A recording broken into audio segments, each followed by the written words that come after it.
Good afternoon. Today we welcome our one of the directors, very young director to the festival, and her name is Natalia Solórzano Vásquez, with a film, non-fiction film, Avanzaré tan despacio, moving so slowly. So I would like to ask you, what would you like the public to know about you as a director before we get into your film? Hi, I'm Natalia. I am from Costa Rica. This is my first feature film, Avanzaré tan despacio. This is my first approximation to observational documentary. I have done a few documentaries before, like short films, but not like this one. This is the story about some people who are making lines, you know, in the immigration office in Costa Rica. What I want the public to feel is not to feel, I want them to put themselves in the position of my characters, you know, like I would like them to feel like the sensations and the frustrations that my characters are feeling. Yeah.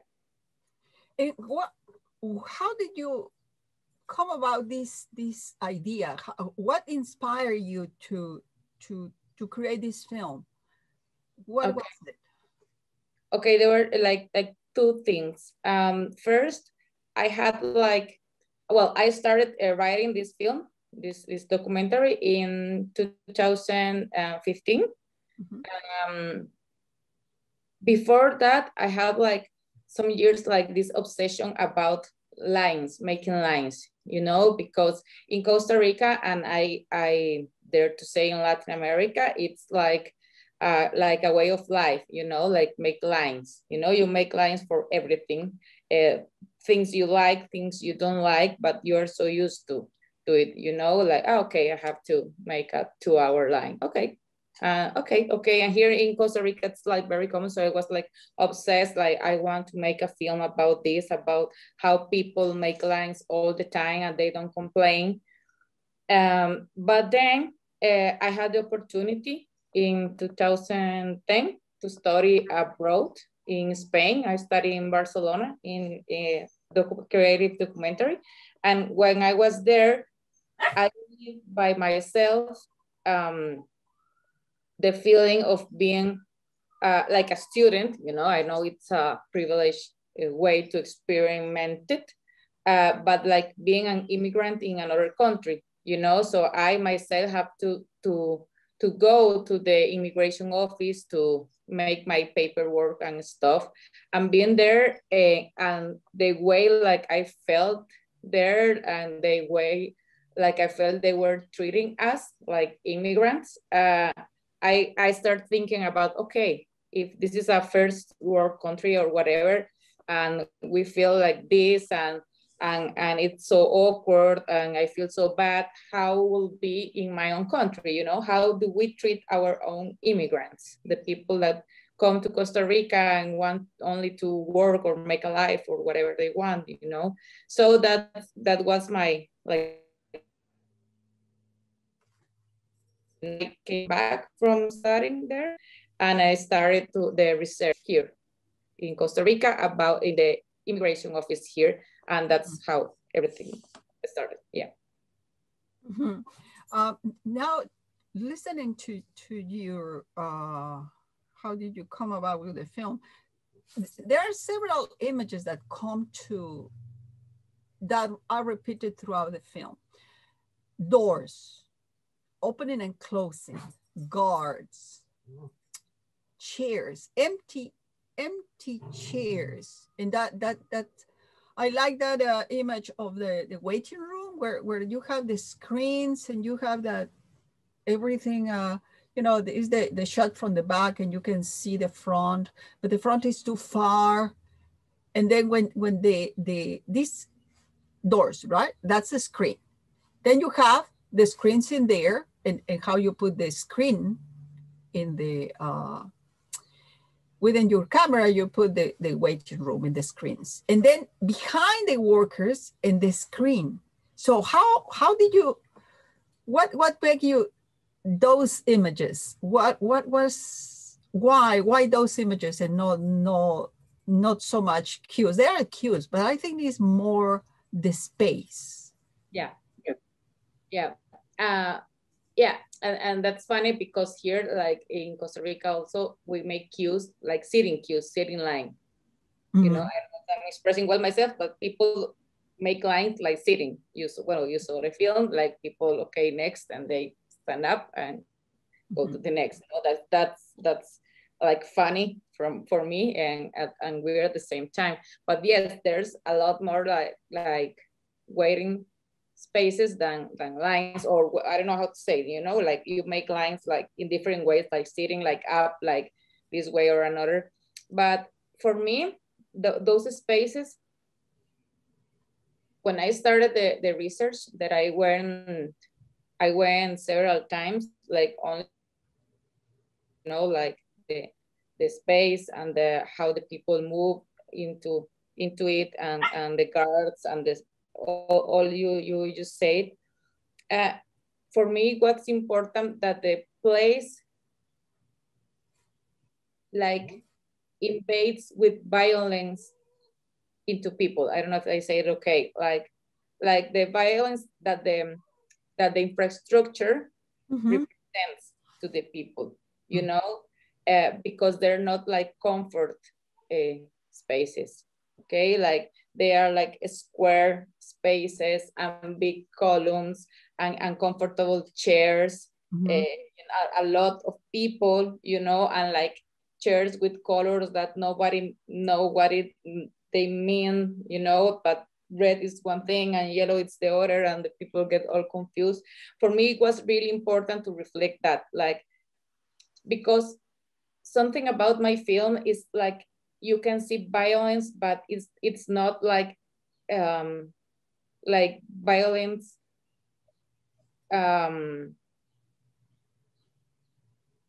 it's not like explicit violence, you know.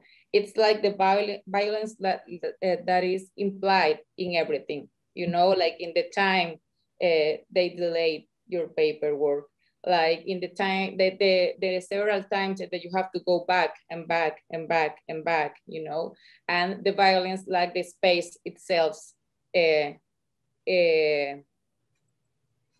don't know how to say, like the violence that the people suffer there with the infrastructure, you know, like it's an awful place, an uncomfortable place, like a big ceilings and with air conditioning all the time. It's really cold to be there and a lot of noise. And for me, what's important to reflect that in the images. Yeah. So in the film, when they are opening and closing the doors, it's also the speech, what the person receiving the citizen is there. It's like 7. No. Your appointment is at 8 or no, is Windows 7 and it's numbers. If I were to talk about, to speak of words, they are almost, of course, they are scripted because they have a job to do, but the repetition of numbers and gates, door, such and such. And there's this image, I'm sure is for a purpose. This door does not open from the inside or the outside. And I look at that and I'm, oh. So could you tell us a little bit about from the inside and outside door? That's my favorite door of all the office. I don't know. That's for me. It was important, like to you know, that to reflect like the absurdity of the bureaucracy, and that's why it's one of my favorite images of the films. You know, this door doesn't open to outside or to inside. So you say like, so well, why it's a door here? You know, why don't you put I don't know, a wall, whatever. And that, for me, that image like has everything, you know, like it represents all the office and all the place, because it's like you can come here, but you don't know when you are going to go, or if you have to come back like 10 times, you know, because you don't know, because this door, like for me, the office, you know, doesn't open for any, from to outside or to inside. You know, I'm making a mess here. I'm sorry, I'm like this, but for me, it's like a metaphor, you know. Mm-hmm. And about the numbers, yeah. The guards, I like them very much. I couldn't like, I wish they will appear more in my film. At the end, they didn't appear that much, but I like them because I think they have like a big responsibility that they shouldn't, you know, because they are just guards, people that, and they have like the responsibility, okay, you can go. No, you cannot go. Where are you going? Why are you going there? This is not the time, you know. It's like like bigger responsibility that they should, I think, you know. And also, that's the part that I feel sorry for them, but for the other part, I don't feel that sorry, because also that thing gives them like a lot of power, you know, and they can be mean with people sometimes because of that, you know, because they know that whatever they say, it's worth, you know. And when you are like an user, like an immigrant, you cannot like fight with them, you know. You are not going to, but why are you treating them like that? Because if you do that, maybe you are out of the line, you know, or you are not getting, or you, I don't know, you are getting delayed, or a lot of things. So that I found interesting. And about the numbers, you say yes, like all the time, but not only like the gate, you know, like puerta 3 or puerta 2 or puerta 1 or number what, or blah, but also like the number of your expedient, yeah, that's the word. Yeah, your file, right? Exactly, like the file and the time you have to be here. But no, you missed like one of the 15 papers you had to bring, you know. And yes, it's numbers all the time that you have to remember, you know. And sometimes it's not that easy, and that's because of the Kafkaesque way of this office works, you know. But for me, I say that about the guards because for me it's important. When I was making the film, was important that no, it's not like the people who work there, like they are like it's their fault, you know. Like it's all the system that works like so confusing, you know, and bureaucratic, that everyone is just making like the best they can with what they have, you know. I'm thinking sometimes you're taking private conversation. You know how private conversations, obviously they allow that, but what challenges did you have with did you face with making, you know, doing this film? How did anybody allow to somebody else to film the process of the long winding road? What challenges did you face?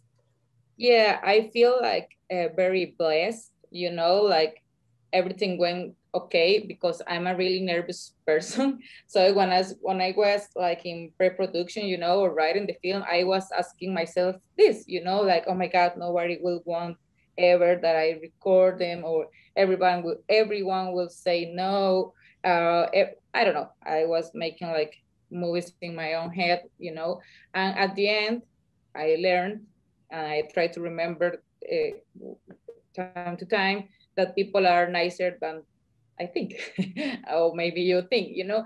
I don't know, like there I was like, we like a team, you know, we were like, yes, like a little scared about this.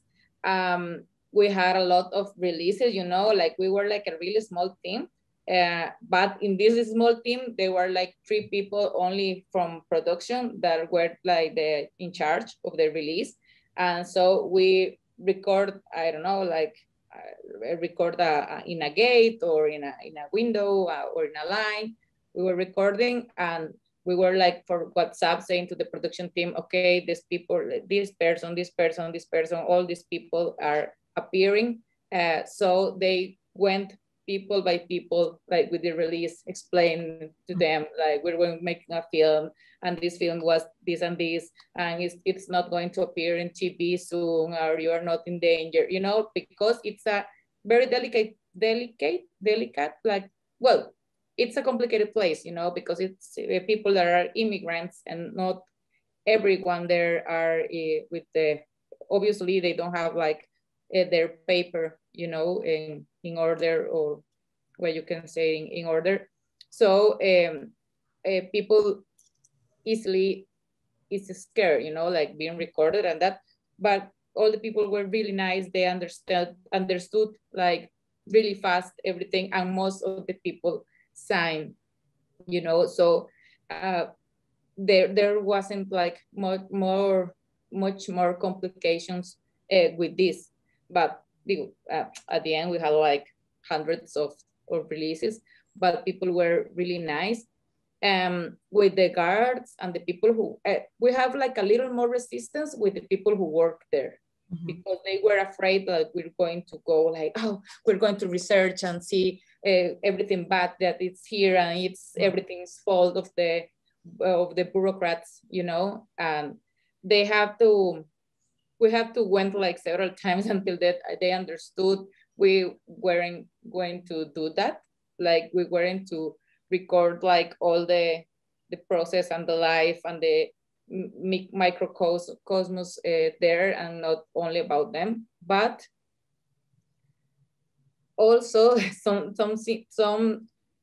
things that you could see they were very careful also, you know, like when we were recording, everything like seems to work like so perfectly, and they were like really nice with other people, and or they thought they were being nice, you know, like careful, but at the end they were okay. There's a scene that maybe is lost in translation, but a couple of guards, like the youngest, the couple of guards with the youngest of everyone, they are talking to each other, and they say something like, no es que yo sea playo, it's not like I'm gay, you know. Playo, it's like very pejorative word here, like to gay people. Like he say to each other, no es que yo sea playo, pero ese hombre que va ahí tiene los ojos muy bonitos. It's not like I'm gay, but that guy who go over there, he has really pretty eyes, you know. And they knew we were recording, but for them that wasn't bad, you know, that wasn't a bad comment. Like they didn't realize that, because all the time people say like, oh, that's really strong, that's so difficult, how do you record that? And they didn't say anything, like erase that. And I was like, they didn't know that they were saying like a bad thing, you know. They were just trying to be funny or that, or whatever. It's society that looks at that way. Sorry? It's society that looks at that comment in a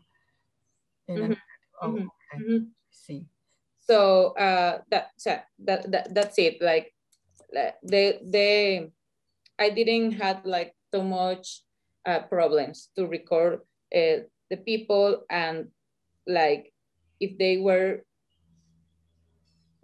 all the time they feel like they were doing their job, and that's it. So there were no problem from them. Yeah. Why did you zoom in Wilberto, Ana, and I think that we know more about them than about the other two couples, right?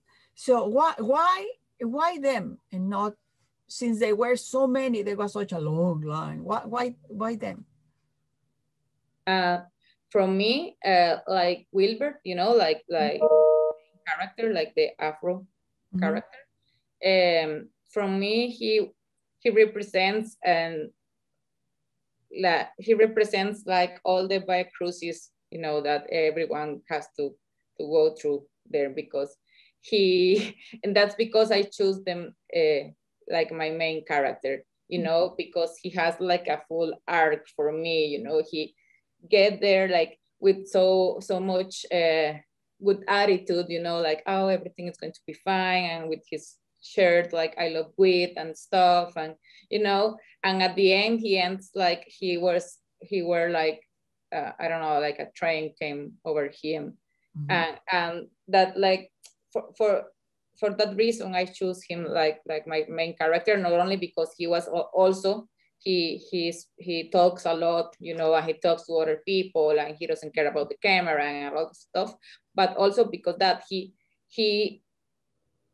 like he has to go through all the steps of the Via Crucis, you know, like everyone. And for me, like it was important, like the line, you know, like, and the other characters were more like complementary for me, you know, like all the world that is around, but he was like so representative of the people. Yeah.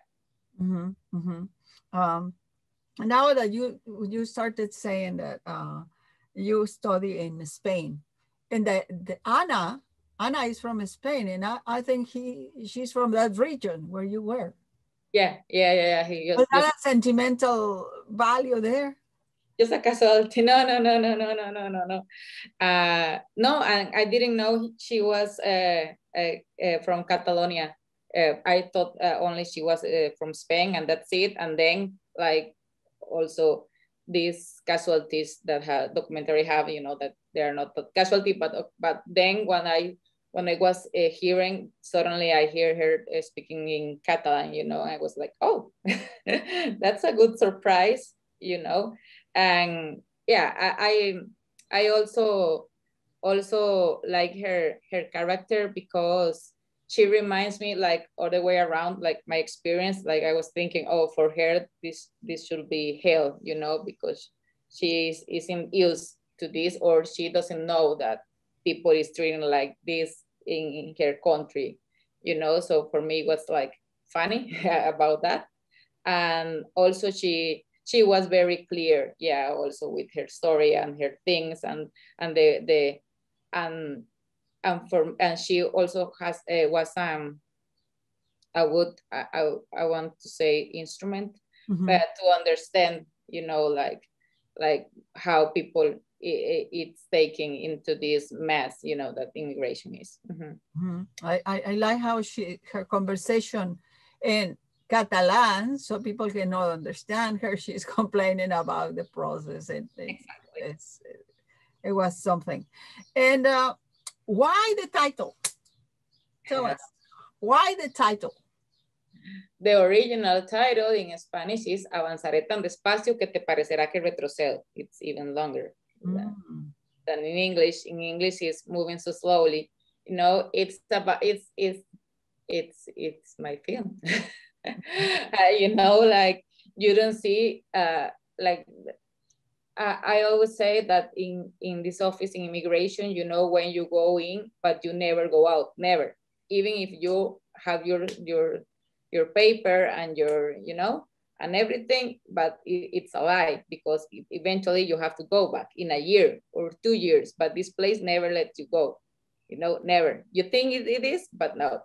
You think you won, but no, you never won to this place, you know. So for me, it's like this, you know, you think you're moving, but you are not. Actually, you are not. You're like in a spiral, like an Escher artistic, you know, like in a labyrinthic world, and that's why it's the title, because you see it seems like you are moving, but you are really not. Yeah. And that brings me the image of them going in and coming in the perspective, how you place on one side, and it was just a revolving door. Exactly. It's like this. Like yeah, and you can see how people come in and out, but they are going to go back. Exactly. Yeah, they are going to go back. They don't know, but they are going to go back. Yeah. Well, I enjoy your film a lot. Is I saw that first before I noticed that there was a possibility of talking to you, because I thought it was, I think all of us at some point in our lives can relate to these similar experiences, paperwork, and humans. We are humans. Something that I really like about the guards is that they're talking about lunchtime, and it's like, yeah, that's a job. So they are like anybody else. Everybody has a job, and they are doing their job. So I really enjoy it. Thank you very much for giving your time and tell us something about your film. I hope that everybody has the chance to enjoy it, and look at that door that does not open from the inside or the outside. It's that phrase stay with me. No se abre ni desde adentro ni desde afuera. And thank you very much for your time. Thank you. Sorry for my lousy English, but I tried. I tried. And thank you for the invitation. And I hope everyone enjoyed my film. I don't know. That's it. Thank you. Thank you.